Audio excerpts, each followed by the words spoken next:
Classic Conversations is brought to you by Palm Springs Life magazine, celebrating 50 years of bringing art and culture to Southern California. Sergeant Andrew Smith and his wife Tori were married 2 months before Sergeant Smith ended up in Afghanistan.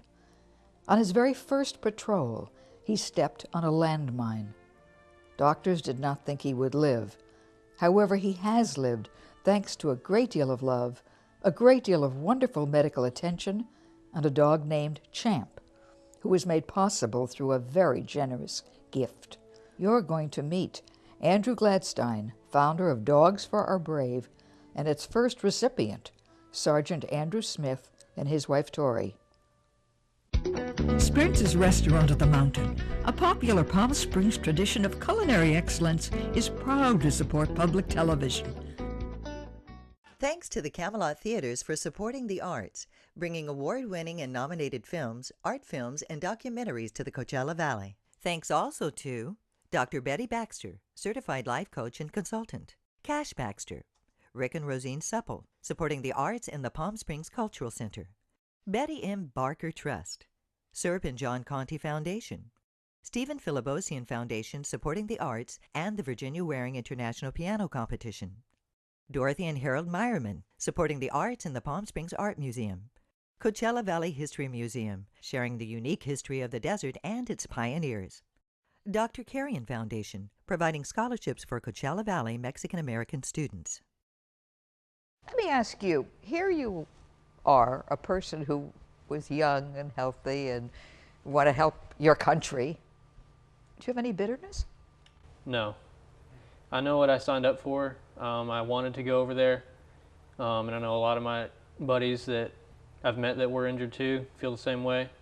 I don't have any bitterness. It's part of the job. Let's go back to the beginning right now. You stepped on a landmine and you said you remember it all? Yes, ma'am. Our unit went on our first patrol, and we were about 500 meters outside of our little base, and we got into a firefight. And as we were maneuvering around, I stepped on a pressure plate, improvised explosive device, and I remember everything.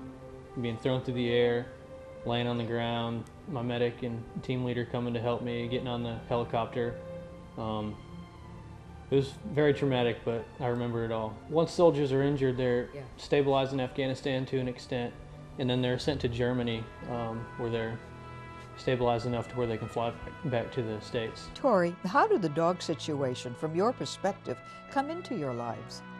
We were getting ready to leave Walter Reed, and it's something we wanted to do. We were ready to go back home, and we felt like Andrew was ready. We were scared leaving all our friends, but Andrew went down to the physical therapy place to say bye to everyone, and they were talking about dogs. And he goes, "Oh, I want to get a dog." And they're like, "You want to get a dog?" And they had just gotten an email, and they were just trying to find a soldier to give a dog to. And so Andrew sees a picture of Champ, and he comes to me and says, "I want to get a dog." And I say, "No, we've got a lot going on right now." And then he shows me a video of Champ, and I was sold. And so I didn't believe it could be that red tape free, but we had Champ within 2 weeks in our home. And he hates when I say this, but I felt like Andrew was my baby for 2 years, because I was constantly worrying about him, constantly, can I go here and do this? Because I don't know what Andrew, if he falls, will he be able to get to this? Or, and with all of his stomach issues, I would always worry about him. And so I had done that for so long that I was like, I don't know if I can take on another responsibility right now. But with Champ, it's not like that, and there's that pressure for me, and the mind, my mind's free because Champ's there with him. For the first a little over a year of Andrew's injury, he had a lot of internal injuries, over 50 surgeries on his stomach. He lost all the abs on the right side of his body, and his pelvis was broken, and so he couldn't move or turn over. So I had to learn how to do TPN, which is a bag of nutrients, and he had a PICC line in his arm, and I would put it into his arm 2 times a day. I'd set the bag out at 6 in the morning, and then put it in at 8, and then it would run for 12 hours at a time. Oh my. Now, and you remember, of course, all of this. Mm-hmm. Yes, ma'am. This was after about the first month of being in hospital is when I started to have memories of things, but the TPN, what she's talking about, happened I mean, Another thing that's very interesting, and that is that the Vietnam veterans have been such a help. yeah, the Vietnam veterans, when they came back, they got spit on, food thrown at them, treated horribly, and they made it their mission, I think, to make sure that no one got that treatment again. And a lot of the reason why guys my age and my generation of soldiers and veterans get treated the way we do is because of what they've done, because they went forward after they came back, decided that it would never happen again. And so that's a huge credit to them for why we get treated the way we do. Champ would not be in Sergeant Andrew Smith's life if it were not for another Andrew, Andrew Gladstein. Andrew Gladstein, Andrew G. Tell me, how did this project start? It started about a year ago. Yeah. I was in Coronado talking to a friend of mine who's a Navy SEAL, trying to figure out what to do for my wife for an anniversary present. And being married for 37 years, it's always hard to come up with a new idea for a gift. So he suggested giving a service dog to my wife as a gift. And I thought, gee, that's a kind of an interesting idea. So I called a friend of ours who was a dog trainer and said, can you train a dog for an injured soldier? She said, well, that's my passion. I said, well, get a dog for me, train it for the normal commands, and let's get an injured soldier and we'll give it to him from my wife. That was the start of the project. Excuse me, and when you started this, Marilyn, your wife, did not know anything about it, is that Oh true? no, this had to be a surprise. If it wasn't Yeah. a surprise, it wouldn't work. So that was the start of the project back in late April, early May of 2013. And it takes about 6 months to train a dog properly. So from there, the dog was being trained for all the normal commands, in addition to learning to turn light switches on and off, open refrigerator doors, anything an injured soldier might need to have done. It's not too difficult. This is not a dog that takes over and leads the soldier, but he Correct. helps the soldier, right? Correct. Okay, thank you. And we found out from Andrew after we met him and met Yeah. Tori that they don't want robot dogs. They want companions more than anything.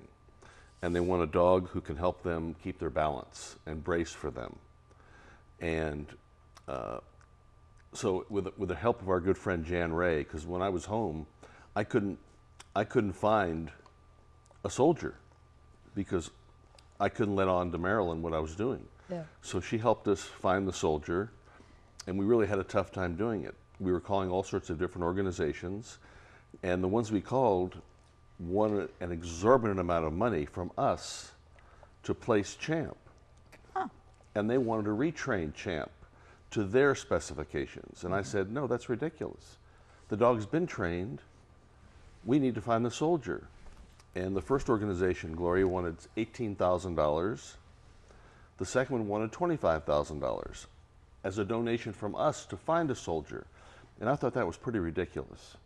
So through Jan's sister in Washington, D.C., through a friend of hers at the Pentagon, found Andrew, and it was just divine intervention. Andrew was coming out to San Diego to make a speech to a veterans organization. At the same time, Marilyn was coming back from St. Louis to visit in San Diego, and we arranged to have a meeting with Andrew in a hotel in San Diego, and we presented the dog to her there, and it just really fell together perfectly. And then she presented it to Sergeant Smith. Well, no, we presented the dog to Marilyn, and Sergeant Smith went up and introduced himself to her. I see. And Marilyn thought it was going to be a party for her. She had no idea what she was getting. Yeah, And it was an absolute, total surprise to her. yeah. Well, okay, now, apparently it worked so well that you have now, which was not the original intent, started a foundation, Dogs for Our Brave, correct? Okay, so tell me about that. And Well- also, then I want to talk to you, I'll call you Sergeant Andrew, talk to you about what you and Tori are doing to help this cause. Well, what happened was we had a video done. The whole idea originally was we were going to fly Champ to Chattanooga, and Andrew was going to do a video for us and the video was going to be given to Marilyn on our anniversary to show her what she had gotten. But when we did it in person, we still had the videographer there, and I started to show some friends, hey, look what we did for our anniversary. And the first one I showed it to said, I want to do that. I said, okay, I guess we can find another dog. The second one I showed it to said, well, I want to do it. So the first 25 people I showed it to, 18 of them wanted to do it.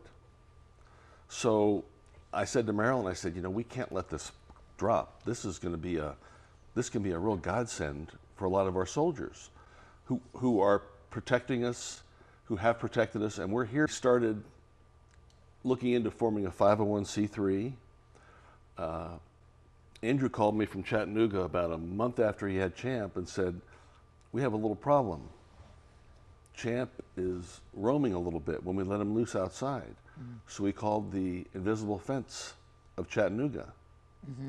And he had heard about Andrew and immediately said, I'm donating a complete invisible fence free for Andrew, which is about $2,500. And in addition to that, I'm going to make sure he gets a veterinarian to work with him free for life. And in addition to that, wherever you place a dog in the U.S., I'm going to make sure the invisible fence company in that area gives them a free invisible fence. That's amazing. And I said, wow, that's wonderful.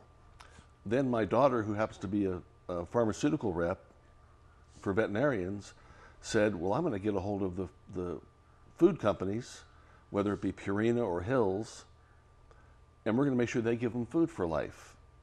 So we're going to make sure their food is taken care of, their medical bills are taken care of, so the soldiers have nothing to worry about. Amazing. When they get these dogs. Yeah. And I don't think any other organizations do that. The soldiers have to pay for their food and their medical bills, and we wanted them to be free of any debt when they get these wonderful animals. We wanted them to just enjoy them and have them as their companions. That's just wonderful. So the foundation is called? Dogs for Our Brave. Yeah, that's just terrific. And now, helping other soldiers, how does that work? Because I know that you are trying to help them get dogs, and what has it meant to you to have Champ? It's meant a great deal to me and Tori. I mean, we both fell in love with him the minute we saw him, and he's part of the family. He's like our baby. And he's my buddy that I get to take with me wherever I go. So. And you want others to have that feeling, because I guess so many are lost if they don't have anyone. You're lucky you had Tori. I mean, this could happen to somebody that doesn't have a Tori in their lives. Right. There's a lot of guys that get injured and they have family, but they don't have they don't have a strong supportive wife, or they don't have a wife or anything. I mean, a dog could just be a great addition to help them in their recovery. And there's some wonderful things that have happened, which we're going to get to a little bit later. In fact, I'll mention it now, and then later we're going to hear her sing. Patricia Welch, who's a wonderful singer, has put out this CD called Unsung Heroes. Every song on the CD, she tells me, was written by a soldier, except one that was dedicated to all of the soldiers who have helped our lives and kept us free. We're going to listen to that in a few minutes, but it's just great. So your foundation, how many people do you have, and how is it going? Well, it's going wonderful. We have everybody I've asked to help us have jumped at the opportunity. We have 8 board members. Patricia said, well, I want to be involved with this. Yeah. I want to donate the entire project to you, and I want you to own the CDs, and whenever somebody donates money, I want them to have a CD free, which is so wonderfully genuine and helpful for us. So Patricia's helped. All of our board members have gotten involved. Andrew and Tori, they're the ones that find out who the soldiers should be who need the dogs. Because we can't find the soldiers, but they know who the recipients should be. So they're out there with the Facebooks and pages, and they're finding the soldiers for us who are needy. So that's their duty. Andrew, when you have the foundation and you are getting funds, what then, since so much is being donated, what are the funds going for? Well, we have to train the dogs. Yeah. the training academy, California Dog Academy. They rescue the dogs, but they have to pay for the trainers to train the dogs. And that takes 4 to 6 months. And we think it costs between $6,000 and $7,000. One of the 2 trainers who run the academy go to the soldier's home with the dog. They fly there and spend 2 or 3 days in the home acclimating the dog. So it costs money to fly there, to rent a car, to stay in a hotel. We want to make sure that the dogs are comfortable in the home and the soldier's comfortable. There may be a task or 2 the soldier needs the dog to do that we weren't aware of, that we want to make sure this is taken care of. So there are costs involved, of course. And if we hit our goal of providing 50, 75, 100 dogs a year, it is expensive.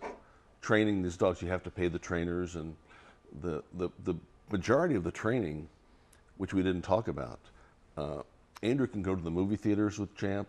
He goes grocery shopping with Champ. He goes to the department stores with Champ. He's around a lot of crowds with Champ, and Champ is totally acclimated in crowds and around people, which is one of the training modes they go through, is having him around a lot of people. So he is comfortable.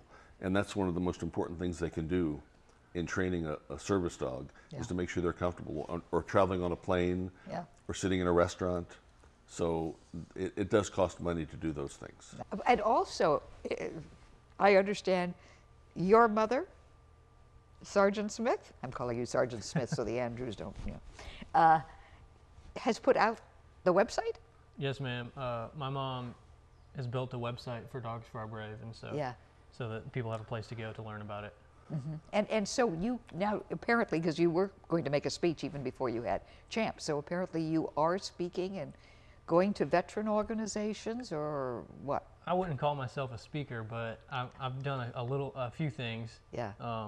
For back home, and then the thing out in San Diego was for another organization.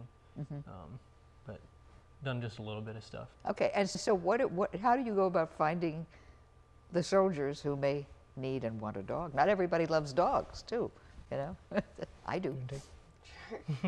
Sorry. I guess I've kind of spear pointed that, where we started the website and we put fillers out there on that, and then we're using Facebook and other social media devices to really get the name out.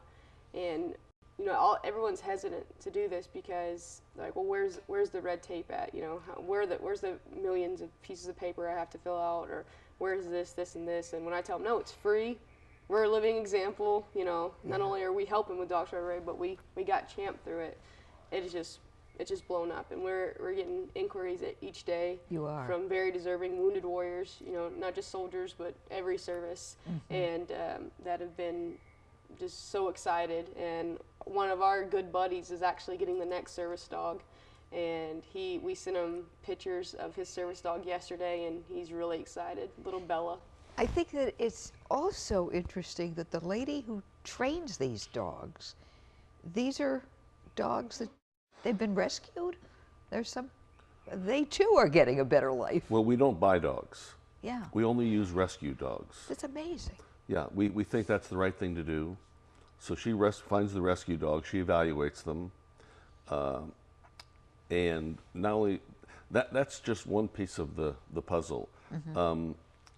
Andrew told us that he had pretty much given up the idea of getting a service dog because you just can't get them. They're so hard to come by because they're so expensive, because the organizations that have them want so much money donated to give them to soldiers, and the red tape that he had to go through, if I'm not mistaken, was so ridiculous. So we said, well, let's just cut that out. Let's cut the entire government portion out of it. Just want to reiterate once more, so that there is no confusion, that some of the service organizations that train dogs, and I think of the guide dogs, where the veteran cannot really do anything without the dog, cannot walk, cannot cross a street, et cetera, et cetera. So those dogs really have to be trained in a different way, and it is very costly. So I just think that difference should be made clear for our viewers, because there is a difference. Well, there are some wonderful organizations out there helping Yeah. our wounded veterans. Yeah. Absolutely wonderful. But most of them have to go through the VA or some government Right. agency to access them. We don't. Correct. We have taken the government portion out of it, and we use our wounded soldiers as our point people to find our wounded soldiers. And who knows better who needs a dog than our wounded soldiers? Yeah. And Andrew and Tori are just such wonderful examples of our heroes and how they carry themselves, and we're so proud of them. And I said to Marilyn, I said, what a better example of who needs a service dog than Andrew Smith, Sergeant Andrew Smith. So Andrew is our person. Yep. And what a better example. I know that you flew out here with, of course, Champ on the plane with you, and we'll go back with Champ. And he goes everywhere with you, correct? Yes, ma'am. He's able to go wherever we go. If I have to go somewhere, I can take him with me, which is awesome to be able to have a buddy with me wherever I go. That's great. Just wonderful. Now, you're working on your master's? Did you tell me that? We both are, actually, yes. Mm-hmm. And what do you plan to do? Well, I'm getting a master's in management with a concentration in Homeland Security. Still don't know exactly what I'll do with that, but I have some time to figure that out. So. Yeah. And Tori, you want to take the bar? Right. Well, I was in law school when Andrew stepped on the IED, and Chattanooga doesn't have any law schools right now. So, I hate to say as a default, I'm working on my MBA, and so until Chattanooga gets a law school, and then maybe I'll be a dual threat, but I'm not sure. I'm not sure what I'm going to do just yet. Well, I think that again, your story is inspirational, very inspirational, and certainly both Andrews are an inspiration. And what a wonderful gift as an anniversary gift. I love that total unselfishness of it. I think maybe now we can hear Patricia sing from her album, Unsung Heroes, which now belongs to the Dogs for Our Brave. Dogsforourbrave.com is our website. Oh, fine. Okay, good. And I know the song that she is going to sing was written by someone really in honor of all the soldiers whose songs are on the CD, as I understand it. Okay, Patricia? This is a song about a little child who had a father who was a soldier who went off to war, and he didn't make it back. And although the song is very sad, it is a constant reminder of the ultimate sacrifice that so many have given for our freedom. Let us be grateful and thankful for that.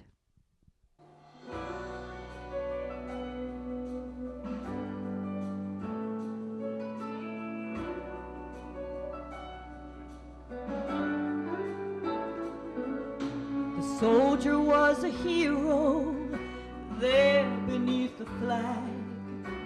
I was just a little girl, too young to understand. I remember when he left, he came to say goodbye and knelt down on one knee to try to tell me why it wouldn't hurt so much if one more soldier dying would have saved the world and stopped the children crying. But as the years go by, the world is still so mad. One more is too many when one more is your dad. I can't erase the memory of two soldiers at our door, or my mother crying there sitting on the floor. I listened to the preacher say, bow your heads and pray, but when I closed my eyes, I didn't know what I should say. It wouldn't hurt so much if one more soldier dying would have saved the world and stopped the children